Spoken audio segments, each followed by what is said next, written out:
Un grupo independiente sobre la seguridad alimentaria respaldado por la ONU confirmó que existe hambruna en la Franja de Gaza.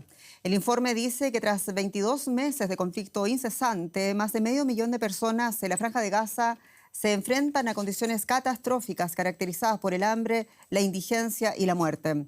El gobierno israelí rechazó el informe de la ONU y dijo que se basa en las mentiras de una campaña fraudulenta de la organización islamista Hamas.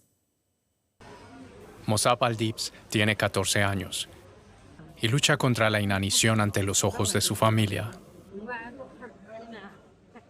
Este niño tiene 4 años y sufre desnutrición severa. Por primera vez, el sistema de monitoreo del hambre IPC, respaldado por la ONU, confirmó oficialmente la hambruna en Ciudad de Gaza. Los expertos señalan que el 26% de los 2 millones de habitantes del enclave sufren una escasez extrema de alimentos, desnutrición aguda y mayores tasas de mortalidad por inanición. Según el reporte, el restante 74% se encuentra en estado de emergencia o crisis. Es una hambruna, la hambruna de Gaza. La pudimos haber prevenido si nos hubieran dejado. Pero los alimentos se acumulan en las fronteras a causa de la obstrucción sistemática por parte de Israel. Hay hambre a cientos de metros de los alimentos en tierra fértil. Es una hambruna que afecta primero a los más vulnerables, a aquellos con un nombre, con una biografía, que despoja a la gente de su dignidad antes de quitarle la vida, que obliga a los padres a decidir a cuál de sus hijos alimentar, que obliga a las personas a arriesgar sus vidas por buscar comida. El jueves, el Ministerio de Defensa de Israel publicó este video en sus redes sociales que niega la escasez de alimentos en Gaza. El gobierno asegura que el informe de la IPC de este viernes se basa en información falsa y sesgada. Los gazatíes, por el contrario, dicen que la declaración de hambruna llega demasiado tarde. Una madre narra el progresivo deterioro de su hija. Mariam comenzó a mostrar signos de desnutrición cuando estábamos en Rafah. En ese momento el hambre no era tan grave como ahora. Por culpa de la hambruna extrema que afrontamos, perdió aún más peso, bajando a solo 9 kilos. Lo que estamos sufriendo ahora es mucho peor de lo que vivimos en el sur. Entonces su estado no era tan grave. Naciones Unidas recalca que se trata de un desastre causado por el hombre y exige el acceso sin restricciones de la ayuda humanitaria a Gaza.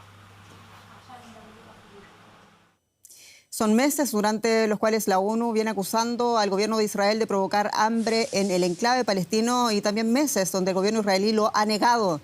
Tenemos con nosotros a la periodista Maya Siminovich, tiene los detalles de este asunto en Tel Aviv. Maya, muchos saludos. Y decíamos que el primer ministro Benjamín Netanyahu dice que el reporte de la ONU está basado en las mentiras de Hamas y al mismo tiempo el gobierno israelí niega el acceso a la prensa independiente a Gaza. ¿Cómo justifica Netanyahu entonces el rechazo al informe de la ONU? Pues es preciso lo que dices, Jenny, porque en el momento en que no puede entrar la prensa a confirmar que lo que dice el Ministerio de Defensa israelí, que es que la ayuda humanitaria entra a raudales en Gaza, que han entrado 10.000 camiones desde el comienzo de las operaciones, que todos los días entran de 200 a 300 camiones y que es la ONU quien no los reparte. No se puede comprobar, hay que creer lo que ellos dicen, hay gente que se lo cree, hay gente que menos se lo cree. Lo que estamos viendo que sucede en Gaza parece ser que no es exactamente algo que tiene que ver con esta realidad de muchísima comida. También teniendo en cuenta de que hay mucha gente que ha pasado hambre, la mayoría de esos 2 millones, desde hace 2 años.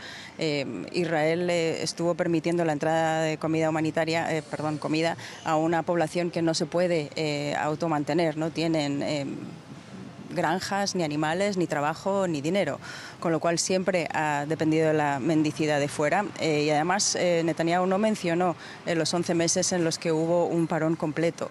Lo que sí se sabe es que en los últimos días Israel ha colocado 2 cañerías de agua, por lo tanto ahora sabemos que también no tenían agua de ningún tipo viniendo de Israel, se sospechaba pero no se sabía. Él dice que es un libelo de sangre moderno y hay gente como el politólogo Asaf David que dice de manera recurrente que esto es hacer luz de gas. Es una situación creada por Israel, creada por los seres humanos. Por supuesto que el ataque de Hamas fue el ataque de Hamas, lo que vino después es lo que ha venido después y la hambruna era algo que era perfectamente evitable y no se ha evitado. Gracias, Maya Siminovich. Quédate con nosotros, porque los ataques de Israel en el norte de la Franja de Gaza durante la madrugada de este viernes han dejado numerosas víctimas mortales, según fuentes palestinas, más de 200 personas heridas también, tras el anuncio realizado el miércoles sobre una ofensiva terrestre que tiene como objetivo ocupar Ciudad de Gaza. El ejército israelí ha advertido que va a destruir la ciudad si Hamas no acepta un acuerdo y libera a todos los rehenes secuestrados durante los atentados terroristas que perpetró el 7 de octubre de 2023. Esto siguiendo el mismo padrón que aplicó en Rafah, en el sur, y en Bil Hanun, al norte. En ambas ciudades la población fue conminada a marcharse y las localidades destruidas mediante bombardeos, explosiones y demoliciones sistemáticas con maquinaria pesada. Maya Siminovich sigue con nosotros en Tel Aviv. Maya, el gobierno israelí busca una vez más forzar a Hamas para un acuerdo de intercambio de rehenes. ¿Realmente cuánto presiona internamente a Netanyahu a estas alturas la cuestión rehenes? ¿Qué se dice en Israel ahora mismo sobre esta nueva incursión israelí en Gaza en ese contexto? Pues Jenny, la reacción es confusa. La gente está confundida porque hay todo el tiempo dobles mensajes por parte del gobierno. Efectivamente vamos a conquistar Gaza, que es el último bastión de Hamas.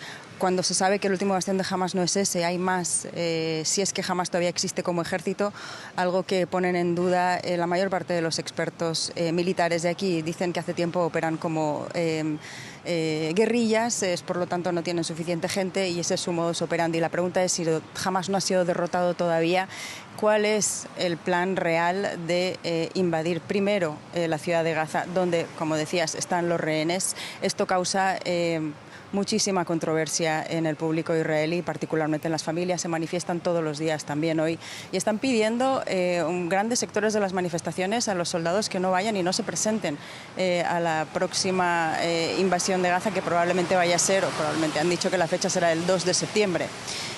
Con lo cual la sociedad está convulsa y sin embargo no hasta tal punto de llevarlo a un extremo en el que tal vez se pueda intentar parar la guerra, el derrotero que lleva. También sucede que el jefe del ejército está en contra de esto, lo cual causa todavía más preguntas a la gente. Entonces, si está en contra de esto, ¿cómo va a llevar a los soldados a cabo a hacer una operación en la que descree? Así que la situación es verdaderamente peliaguda y se está esperando a ver si efectivamente esto es lo que va a doblegar a Hamas a aceptar todas las condiciones de Israel, porque eso es lo que quiere Netanyahu, o si Israel va a dar finalmente alguna respuesta al plan de acuerdo parcial que Hamas ya ha aceptado al principio de la semana. Israel todavía no se pronuncia. Maya Siminovich, muchas gracias en Tel Aviv. Gracias, Jenny.